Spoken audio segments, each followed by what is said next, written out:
True, Perfect, and Eternal Friendship, from a treatise on spiritual friendship, by St. Allred Abbot.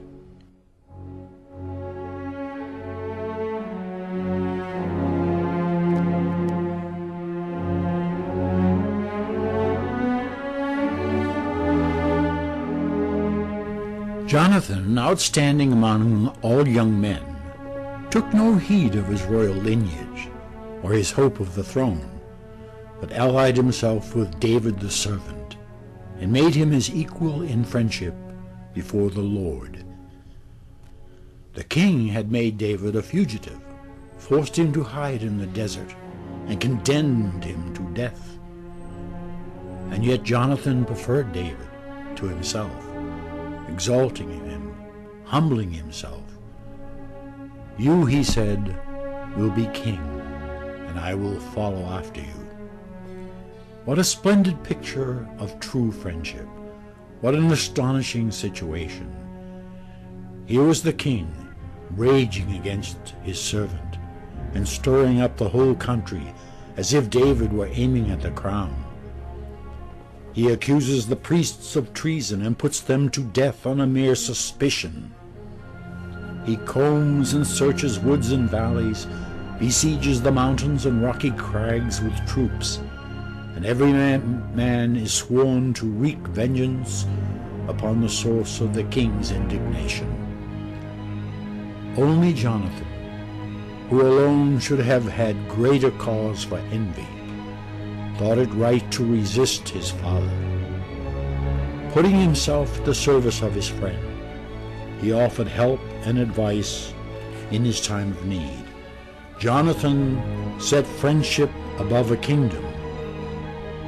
"You are to be a king," he said, "and I will be second to you." And still the father tried to incite his son to envy David. He covered him with abuse and frightened him by threatening to deprive him of the kingdom and strip him of his rank. Even when the king pronounced sentence of death upon David, Jonathan still did not desert his friend. Why should David die? How has he sinned? What has he done? When he risked his life and killed a Philistine, you rejoiced. Why then should he die? So maddened was the king at these words that he tried to pin Jonathan to the wall with his spear, heaping upon him further abuse and threats. "Bastard son of a wayward woman," he screamed, "I know well that to your undoing and that of your shameful mothers you love him." With this he spewed forth the full measure of his venom over Jonathan, and uttered the words that were his final attempt to arouse bitter envy and jealous ambition. "As long as the son of Jesse lives, your kingdom shall never be established." Who would not be moved to envy by these words?